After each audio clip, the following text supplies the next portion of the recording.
Stand by. Right now, triple-digit winds, relentless rainfall, and rising water levels as now Tropical Storm Florence impacts millions along the East Coast.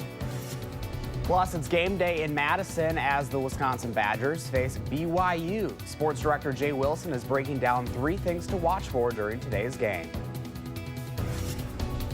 And is it a whirly board or a target shaped like a dinosaur? You still have time to cast your ballot for the coolest thing made in Wisconsin. How you can make sure your voice is heard. This is News 3 This Morning, Saturday. Good Saturday morning and welcome to News 3 This Morning, Saturday. It is September 15th. I'm Josh Breder with meteorologist Chris Reese. Halfway through September already? Holy cow. We are, and the funny thing is that weather's feeling summer-like out there. It's been warm, it's been humid. Get this, temperatures are starting in the 60s because dew points are already up there. So yes, it is going to be one of those days where it's a little bit muggy. We do have temperatures in the 70s as you work your way up towards La Crosse. They're at 71 right now. Viroqua is at 70, and that's where those dew points are a bit higher as well. We're talking upper 60s towards the west. Meanwhile, our dew points are sitting in the lower 60s. We're going to see those increase, however, as we go through the day with the southerly wind starting to get established. It seems calm right now, but as we get the sun up, things will get a little bit more breezy out of the south. There are some showers and thunderstorms across the north woods. The thing is, those will not make it this far south. We've got high pressure in control that is going to keep that from reaching us, but we do still continue to track now Tropical Storm Florence, and she is pounding North Carolina with a ton of rain still over some of the same spots that have seen torrential rainfall over the past 24 to 48 hours. So we are still seeing the headlines that we will see with Florence here to come through the weekend. All right, Chris, thank you. And we begin with continued coverage of now Tropical Storm Florence. So far, the storm that's still slowly churning over the Carolinas has been blamed for at least 5 deaths. Even though it's still considered a tropical storm this morning, it is causing severe flooding. Florence's howling winds have already destroyed gas stations and downed trees. Authorities expect up to 3 million homes and businesses are without power. Several hundred people and their pets were rescued by boat and truck Friday after failing to make it out on their own. Officials expect as much as 3.5 feet of rain by the time Florence moves on. Meanwhile, Madison Mayor Paul Soglin is updating the flooding situation here. In a news release, he says he's concerned that rain in the forecast next week could cause streets and basements to flood again. City engineers estimate if Madison doesn't get any rain for the next 4 days, levels will fall to the 100-year levels. The next chance of showers and thunderstorms is Monday night. The city advises residents to leave their sandbags in place. 5:03 right now. Reconstruction of 2 Dane County bridges will officially start Monday following the approval of nearly $3 million in emergency funding. Governor Scott Walker approved the $2.8 million. The bridges on Highway 14, which are used to access Black Earth, were destroyed by flooding in August. Construction is set to finish mid-November. However, we really encourage people to patronize Black Earth during this difficult time. Access is open to Black Earth using Highway 78 and local roads. The DOT looked at putting in a temporary bridge but determined it would delay the completion of a permanent replacement. Right now, there are 2 new programs to help people and businesses recover from flooding. The Wisconsin Housing and Economic Development Authority is launching a new $2 million program providing no-interest loans of up to $10,000 for repairing homes. Meanwhile, the Wisconsin Economic Development Corporation is launching a $2 million loan program to help small businesses recover. WEDC will award grants to regional entities that will provide no-interest loans of up to $15,000 for businesses to make repairs and cover expenses.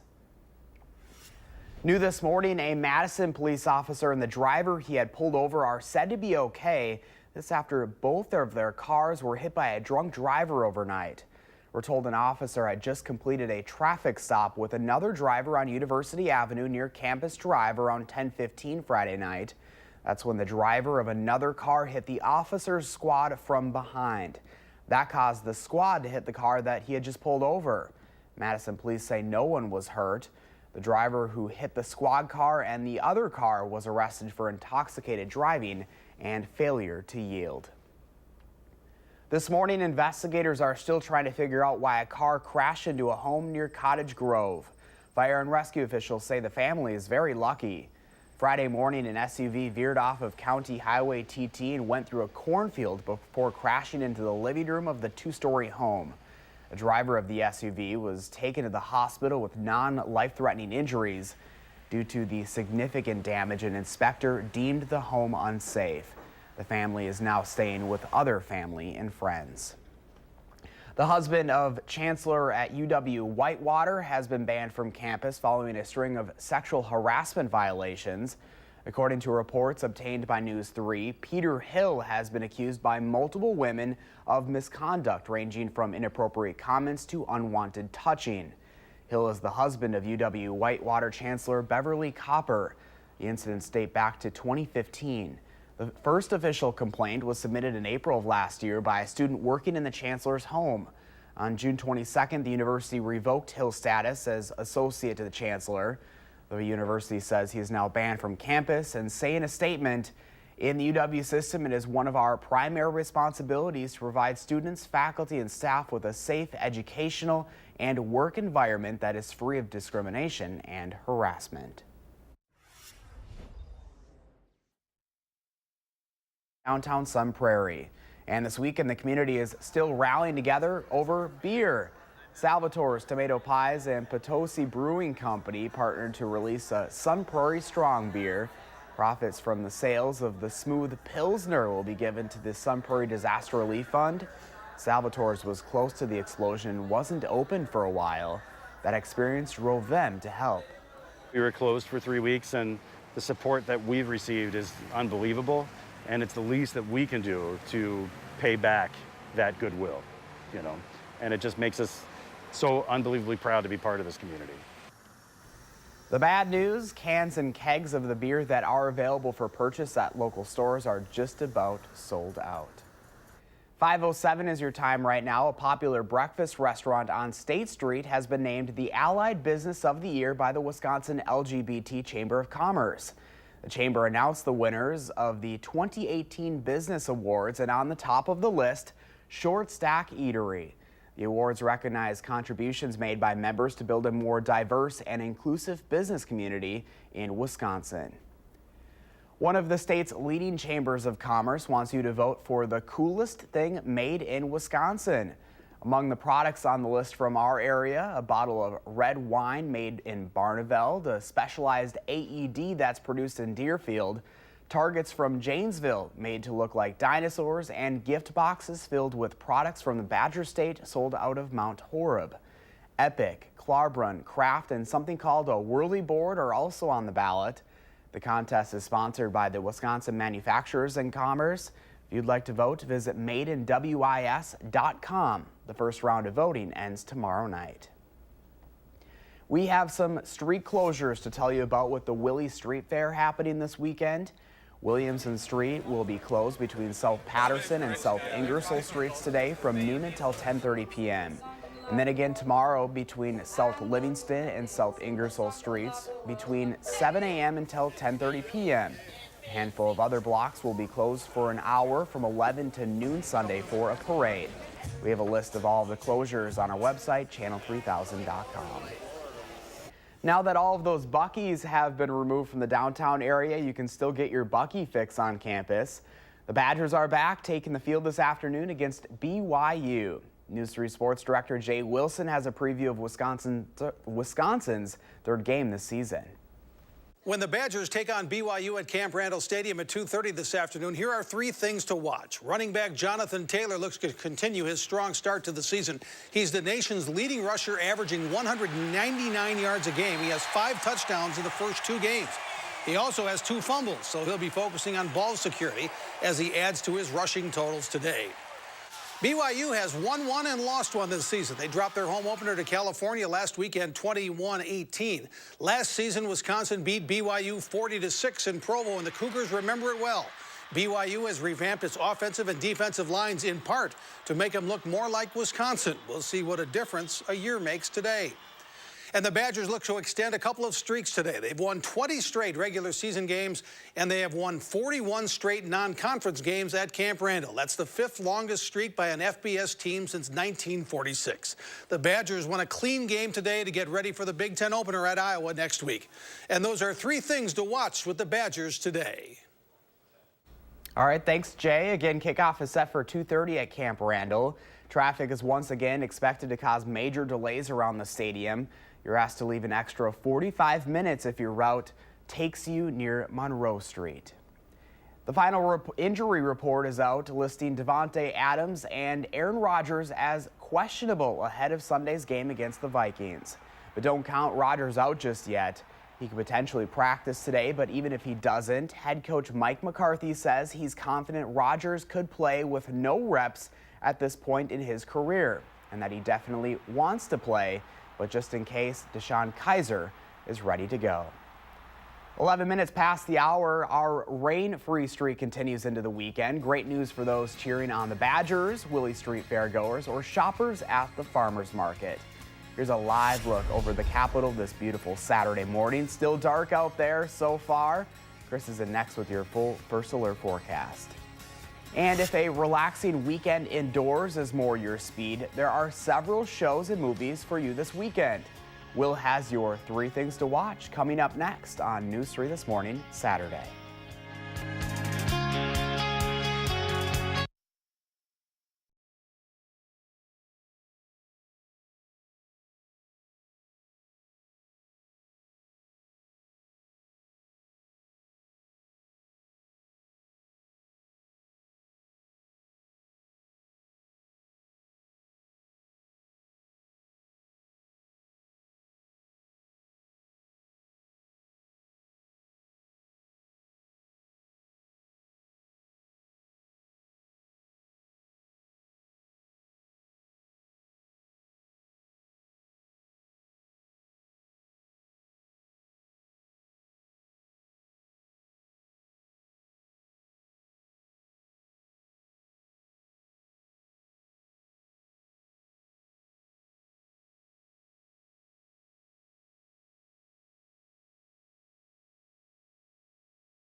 Good Sunday morning to all of you. It is quiet here, which is good news, but we still do continue to track the latest in now Tropical Storm Florence impacting North Carolina. She has winds of 50 miles per hour right now. She has still been giving some of the same areas a lot in the way of rainfall, and they've been seeing that rainfall for several hours on end, especially right around Wilmington up towards New Bern, North Carolina. Those same outer bands have just been drawing in a lot of that Atlantic moisture. So if we look at rainfall totals since the storm began, I mean, we've seen rainfall totals upwards of 23 inches of rain so far, other estimated totals of 21 inches. And the thing is, you're reaching the point where the radar estimates don't go all that higher anymore, but still we are drawing in that Atlantic moisture and those same rain bands sitting over the same areas and will continue to do so just because the storm's only moving about 5 miles per hour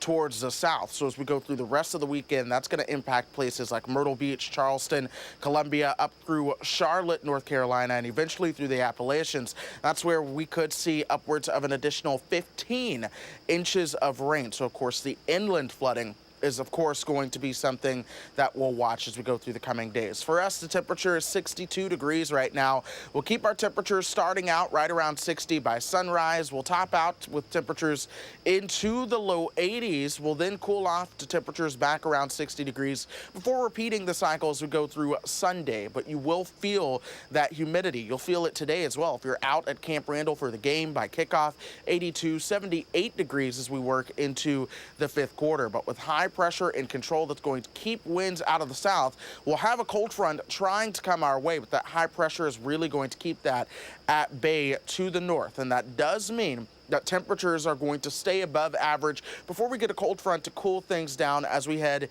into next week. We do have rain chances associated with that cold front. Temperatures not getting past 70 as we get you towards Wednesday. And then to next weekend, we'll keep those rain chances around before temperatures begin to relax a little bit. By next Monday, they could be staying into the mid 60s, Josh. So it's a stretch of summer weather right now before we get a little taste of fall towards the end of the 10-day forecast. It was a much deserved stretch of dry weather we had. Oh yes, and I'm pretty sure lots of folks have loved it. Thankfully, the rain that is upcoming does not look super heavy. All right, Chris, thank you. My pleasure. 5:17 right now. Get ready, Downton Abbey fans. The long-awaited movie is finally happening. After an eternity of rumors about a potential film swirling around, the new movie has begun filming, and we have our first glimpse of it. Actress Michelle Dockery, who plays Lady Mary, shared this snapshot on Instagram with the caption, "And we're off." The main cast is set to be reunited with the show's original creator on board, too. The beloved PBS series ended its run back in 2015. It feels great. I can't think of a better way to go out. Excuse me. I'd like to open up an account. Robert Bedford says his latest project, The Old Man and the Gun, is his last. The 82-year-old actor walked the red carpet for the movie's premiere this week at the Toronto Film Festival. The movie, based on a true story, is about an aging bank robber who escapes from San Quentin and goes on a crime spree using his charm. The Old Man and the Gun opens nationwide on September 28th. Now showing a star-studded, action-packed thriller, the 5th season of a surprisingly deep animated show, and an appearance from actress Maggie Smith. Will Loper has this weekend's 3 things to watch.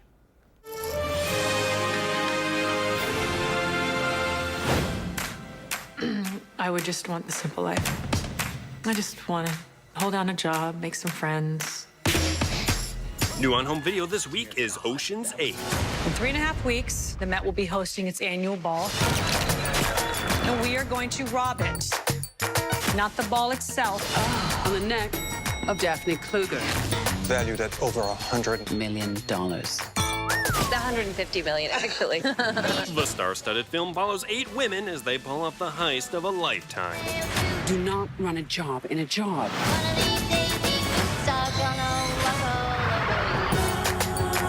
Ocean's 8 is available to rent or buy everywhere now. Can I get my watch back, please? And hers as well? Sorry. It's okay.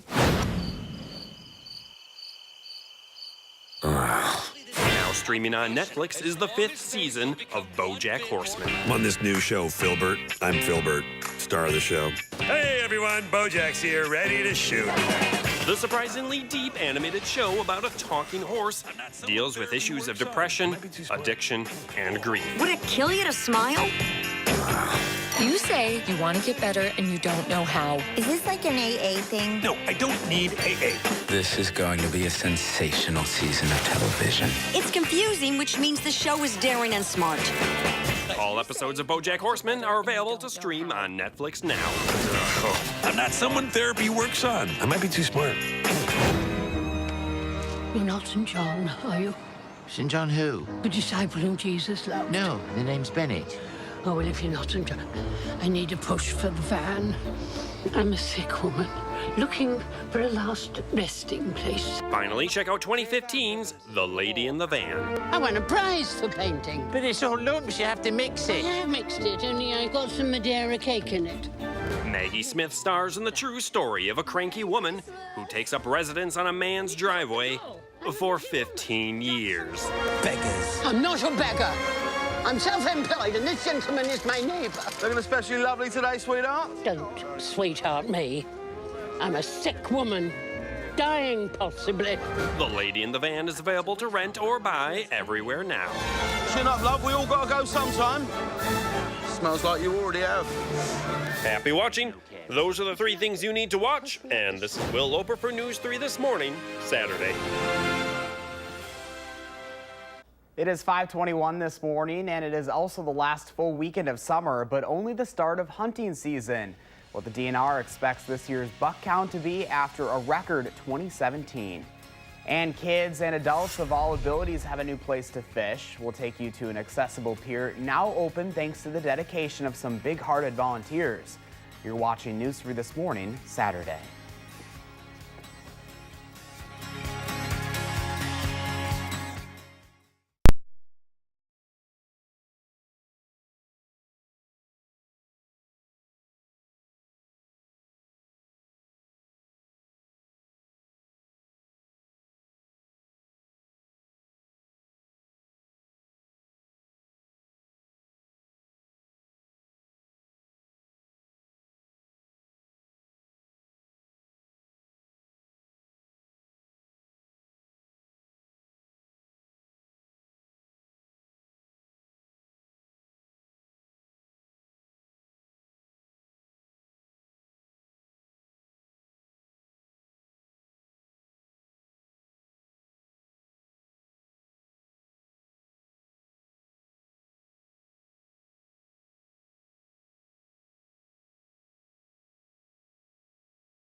Good morning. Temperatures are in the low 60s as you step out the door. A little bit humid as well. Dew points are already at 60. They will increase as we go through the day. By the afternoon, expect plenty of sunshine. Humidity will be felt as well. Temperatures should top out into the low 80s this afternoon. Josh. Thanks, Chris. With highs still hitting the 80s, it might not feel like deer hunting season, but hunters will be able to get out into the woods starting today. It's officially archery and crossbow deer hunting season. Hunters will be hoping to repeat the success of last year when the DNR says archery and crossbow hunters combined for one of the highest record buck counts in history. The DNR says this season also typically sees a higher percentage of female hunters compared to gun season. Bow season runs through January 6th. There's a new place in Madison for people of all abilities to go fishing this weekend. A new accessible fishing pier is now open at Vilas Park. The Union Sportsman Alliance, Building Trades Council of South Central Wisconsin, and the City Parks Department teamed up for the project. They raised nearly $22,000 to restore an old floating fishing pier that was sitting in one of the city's material yards and installed it at Vilas Park. The union workers donated nearly 200 hours of their time to rebuild and install the pier. 5:26 this morning. There's more ahead here on News 3 this morning. We have the latest on Tropical Storm Florence as it continues to turn out east, causing problems for millions of Americans. And a News 3 investigation after a deadly bank robbery on Madison's east side. How the outcome could have been different and how lack of training could have played a role. The news is back in the morning on News 3 This Morning, Saturday.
This is News 3 This Morning, Saturday. Good morning and welcome back to News 3 this morning, Saturday. It is just about 5:30 on the September 15th. I'm Josh Spreiter.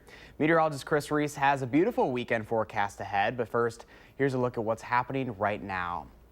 Florence has been downgraded to a tropical storm, still slowly churning over the Carolinas. So far, the system has been blamed for at least 5 deaths, continuing to cause severe flooding.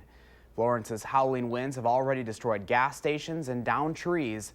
Authorities expect up to 3 million homes and businesses are without power.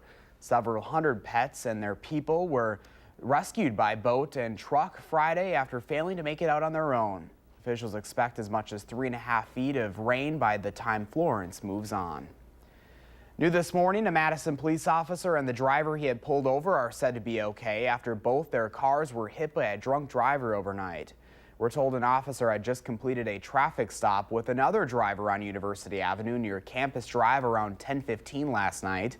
That's when the driver of another car hit the officer's squad from behind, causing the squad to hit the car that had just been pulled over.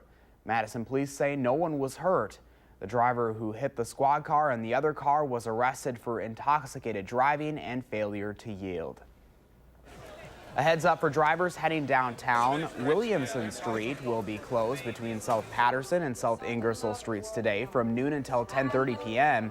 And then again tomorrow between South Livingston and South Ingersoll between 7 a.m. until 10:30 p.m.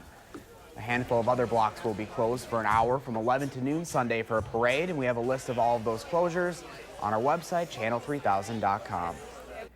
You still have a chance to vote for the coolest thing made in Wisconsin. Among the products on the list from our area include a bottle of red wine made in Barneveld, a specialized AED that's produced in Deerfield, targets from Janesville made to look like dinosaurs, and gift boxes filled with products from the Badger State sold out of Mount Horeb.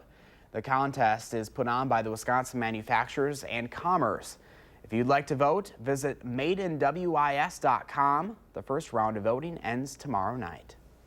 5:32 is your time right now. We'll send it over to Chris for your first alert forecast, and really just a beautiful weekend out there, Chris. A very beautiful weekend. It feels like summer as well. We can call it the last summer hurrah. Of course, there are some changes to come in the forecast, but right now, 62 degrees, a little bit humid as well. Dew points already into the lower 60s. You work your way back over towards the River Valley. That's where we do have some temperatures that are in the low 70s this morning, 50s over towards the lake shore. But we're going to warm things up going through the day. We're also going to increase that humidity as dew points begin to rise. They're at 60 right now, yes, but mid 60s and upper 60s as you work your way back towards the west. And we do have a slight south wind that is going to become more established and dominant as we go further through the afternoon. There are some showers and thunderstorms across the Northwoods. Those will fizzle out going through the day. We have a dome of high pressure in control that should really hinder a lot of that from reaching our area. Back across the southeast, Florence still continues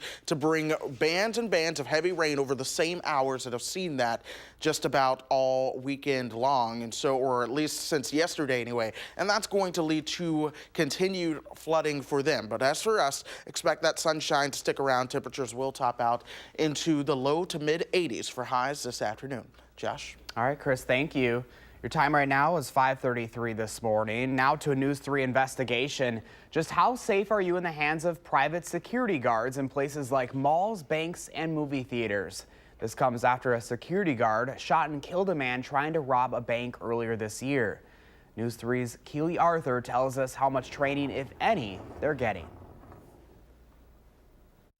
It happened in a matter of seconds on March 1st at a Madison Chase bank. Surveillance video shows private security guard Charles Daling on his phone as Luis Narvaez approaches a bank teller. Immediately, Daling is up, raises his weapon, and within 4 seconds, Narvaez, unarmed at the time, is shot in the back. Without training on how to best handle a situation like this, most of us have no idea how we would react. Have we gone from reasonable suspicion to probable cause? Which is exactly why newly accepted police officers in the academy spend so much time preparing. In Wisconsin, We follow the Department of Justice 720-hour curriculum.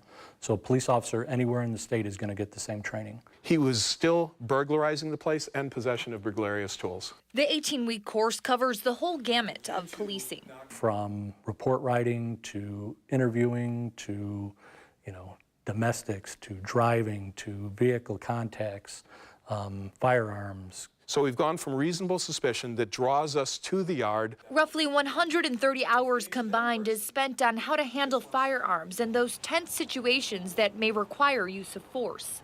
Stress is one of those things that does strange things to people. It makes them make poor decisions. It makes them make slow decisions. And the only way to really combat that in a real situation is to have realistic scenario type training. But Wisconsin security guards don't get any of that. You need to know how to tie your shoes. As long as you've got this license, you're a security guard. According to the state's Department of Safety and Professional Services, in order to be a licensed armed security guard, you must pass a background check, pay a fee, and possess a permit to carry a weapon. No additional training required. I could have my concealed carry permit, come in, get that piece of paper after I paid my money, and by the end of the week, I could be an armed security guard. Jim Mankowski, owner of Madison-based security firm JBM and a Bellevue police officer, says he mandates his staff complete 20 hours of training. At JBM, we want to make sure that we provide more than the illusion. We want to make sure that if there is something that happens, we can actually do something. He believes what happened at Chase Bank was a direct outcome of lack of training. And unfortunately, it wasn't done right, and now we have someone's dead. The district attorney cleared Daling, who was unlicensed, of any criminal liability. The former Marine, currently living in Wisconsin, told us in a statement, quote, "I feel there is nothing more to be said about this unfortunate incident. My family and I wish to move forward with our lives." That security officer had no business being there, period. And Mankowski's concerned Daling is far from the only guard that's not fit for the job. Do you think the majority of security guards working in the state of Wisconsin are well trained? I do not. Some businesses have taken the guesswork out of it, opting to hire off-duty Madison police officers instead. We can provide trained officers, that have a lot of years experience on the street, a lot of years of experience dealing with individuals in all types of situations. So, we do get hired to provide security.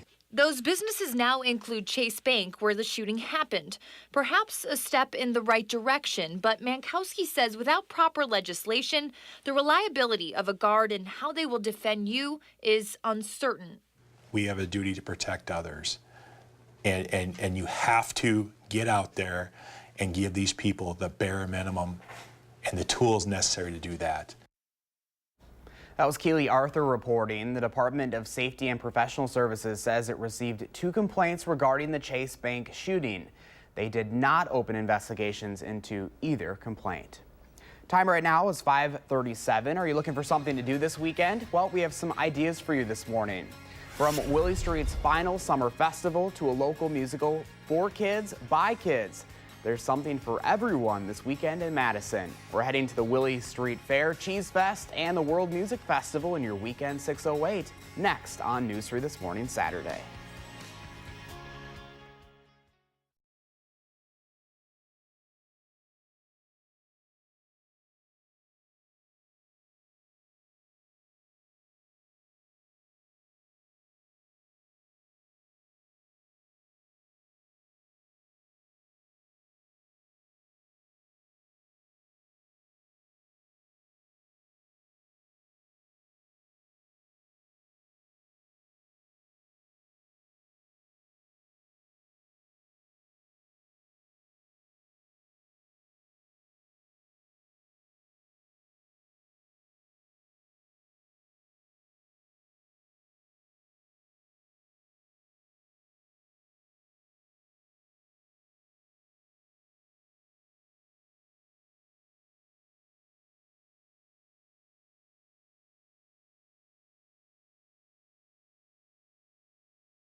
Good morning. We do have mostly clear skies out there. Temperatures are into the lower 60s. It's a little bit humid as well. That's going to be the theme as we go through the day, but we'll see more sunshine coming in. And of course, we will see temperatures right around 79 by lunchtime. In terms of afternoon highs, those should top out right around 82 degrees. Not too shabby. Well, it is the weekend in the 608. And here's a look at what's going on in and around the area. Madison becomes a gathering place once again for musicians and dancers around the world. They're bringing their talented artistry to the town for the World Music Festival, with performances at Union South, Memorial Union, and the Willie Street Fair. How about that background music? Bands from Turkey and Latin America will take the stage at the Willie Street Fair starting at 2 this afternoon. Then tonight, Cuban dance music will entertain the college crowd on the terrace. All right, the next one is a local East Side favorite. Get excited for 3 stages of music at this weekend's Willie Street Fair, happening both today and tomorrow. Get Back Wisconsin, a local Beatles cover band, Wheelhouse, and the Kissers will all perform in addition to those global music concerts that Josh just mentioned. You won't want to miss the family, or you won't want to miss the Willie Street Fair Parade either. This gets underway at 11 a.m. tomorrow. There's always plenty of great food and drink options to choose from. This fair does benefit the Wilmar Neighborhood Center and the Commonwealth Development. It is the Midwest Gypsy Swing Festival in Fitchburg this weekend, where Madison's own Gypsy Jazz Parade, Harmonious Whale will welcome international, that's our transition there, we'll welcome international stars to Fitchburg's Art in the Barn. Alfonso Ponticelli of Chicago got the festivities going last night, but the music continues tonight with a monster jam session after 10 p.m., followed by an outdoor campfire jam session. All right, now here's a little musical theater the whole family can enjoy. The kid-friendly Flat Stanley Jr., a 1-hour musical that follows adventures of a 10-year-old flattened boy by a fallen bulletin board. This hits the stage in Sun Prairie. It's put on by the town's Civic Theater, which takes the audience around the globe in search of a way for Flat Stanley to become three-dimensional once again. It's a show by kids, for kids. It's going to be tonight at 7 and again tomorrow at 2. And are you hungry? Yes. In honor of cheese lovers everywhere, we have to mention Greene County Cheese Days in Monroe, the oldest food festival in the Midwest. Downtown Monroe will once again turn into a festival grounds for the weekend. Much of the area around the courthouse square will be closed off. You'll be able to visit plenty of vendors and, of course, get your fill of cheese curds through Sunday. Cheese Days have been held since the early 1900s, celebrating cheesemakers and Wisconsin cheeses in all their glory. For a full list of events and contests, you can go to their website at cheesedays.com. You know, one of our camera guys is there. He's pretty excited about it. But as always, you can pick up a copy of this month's Madison magazine for all of the best in the Madison area. Well, time right now is 5:44. Gorgeous weather is sticking around for us this weekend. Sunny skies for folks heading to the farmers market, Willie Street Fair, and the Badgers game today. But we are tracking the possibility of rain in the week ahead. You're looking over the Capitol right now. I'll have your full first alert forecast coming up on News 3 this morning, Saturday. But first, happy birthday to Grayson and all the other kids turning 3 years old today. We're back right after this.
Good morning. Let's go ahead and start you off with the latest in Tropical Storm Florence. She continues to impact the Carolinas.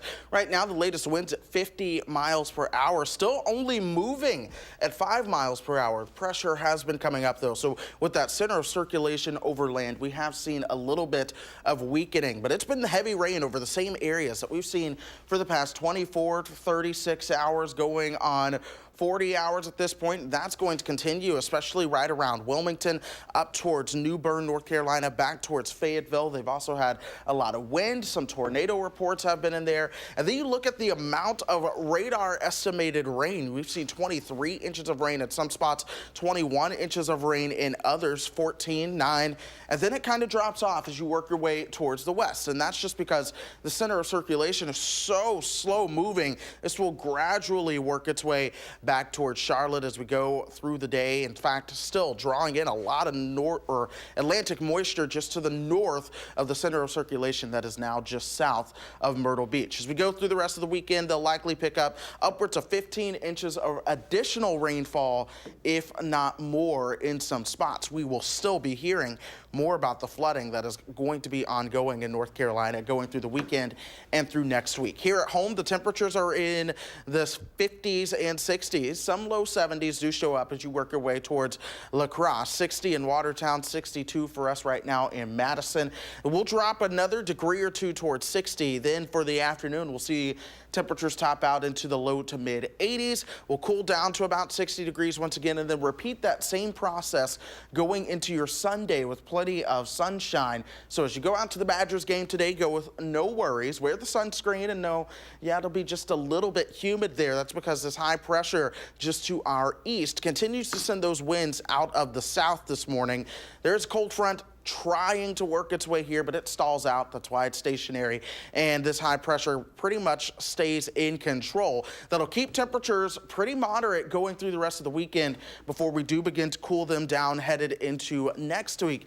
We'll see temperatures more about what they should be for this time of the year. Rain chances do return as well. You'll notice those Monday night into Tuesday and Wednesday, and then additional rain chances next weekend with the cold front coming through by next Monday. It is possible to see days that don't get out of the 60s. How about that for a taste of fall? But we're saying hello to Pooh and Baraboo today. Again, if you're walking your cat, as always, I have to point that one out. It's a tough one to do. You'll have great weather. It'll just be warm with temperatures in the mid 80s. A good day to walk the cat. It is a great day. It's going to be a fantastic weekend if you get to go outdoors. Certainly lucky. All right, Chris, thank you. We have been asking you to share your morning with us. Check out this picture. Richard Carroll Cayley posted this on Facebook. Look at those sunflowers. Kind of reminds me of Shrek. It really kind of does. It's beautiful. It is beautiful. Thank you so much for sharing, Richard. What does your morning look like? Be sure to take a picture and post it to the Channel 3000 Facebook page. You can also use Twitter or Instagram. And remember that hashtag, MyNews3Morning. That's how we share our favorites right here on the program. 5:51 right now, and there's a full hour of News 3 this morning ahead at 8. And on our news at 6 and 10 tonight, we're planning for the future. The changes people who live and work in Madison hope to see in the next few years and how they stack up to the city leaders' vision. But first, not your average small town home. The mansion rising high above a small Iowa community. We take you inside and above the country castle when News 3 This Morning Saturday returns.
Welcome back at 5:54. When you think of our neighbors to the southwest, you probably think of cornfields and rural communities. After all, those are very common in Iowa. That's right. But in the shadow of Des Moines, it's a small town with a big piece of real estate. Todd Magel takes us inside and above the Iowa Country Mansion, now for sale. The best view of this French country mansion is from the air. We launched Sky 8 to show off the 3-acre dream home on Beaver Drive. The handmade brick and limestone home is 14,000 square feet. That's about 10 times the size of a normal house. 7 bedrooms, 9 bathrooms, and a 2,500 square foot patio, all just feet off the western shore of Saylorville Lake. It's something you've never seen before. Joanne Manning has the listing for Iowa Realty and took us on a tour of the unusual luxury property. There's a butler's kitchen as well as the main kitchen. So it's perfect for entertaining. The kitchen features a 6x9 stone island and 20-foot ceilings. And the butler's kitchen comes in handy even if you don't have a butler. Soaring ceilings in the living room are supported with custom carved solid oak beams. The first floor master bedroom and bathroom wing is larger than most metro homes. There are 6 indoor and outdoor fireplaces. All the trim work is cherry in the home too. A massive staircase leads to the second floor. Another smaller spiral staircase leads to a 4th floor turret where the views of Saylorville Lake and the backyard waterfall and pools are spectacular. You know, this is kind of a country feel in the city. The obvious question, who would buy one of the most expensive houses listed now in the metro? Someone who can appreciate the size and quality of the old world design and modern conveniences like a high-tech iPad home controller, even heated garage floors. I don't think that it's any different with this property. It's just going to take the right buyer. They may be coming in from out of town. They may be used to higher price points. And in this case, the higher price point is $2.8 million. What do you think? We could pinch a few pennies together? And... Yeah, I think if you combine our salaries, we could definitely buy a room in the house there. Or maybe a piece of that backyard waterfall. Absolutely. I think that would be fantastic. That's beautiful, though, I do have to say. So speaking of beautiful, the weekend weather will be absolutely that and nothing short. It'll be a little humid, though, but we'll see temperatures topping out around 82 today and tomorrow, 84 for Monday. That's when rain chances increase ahead of a cold front by Wednesday. It'll be a struggle to reach 70 degrees. I'm looking towards next Monday, though. The colors changing and fall on the way. Looking forward to it. All right, thanks for joining us. CBS This Morning is next. We'll see you ahead at 8. Making plans that are weather dependent? Get an accurate 12-hour, even a 10-day forecast. Download the Channel 3000 First Alert Weather app and start planning.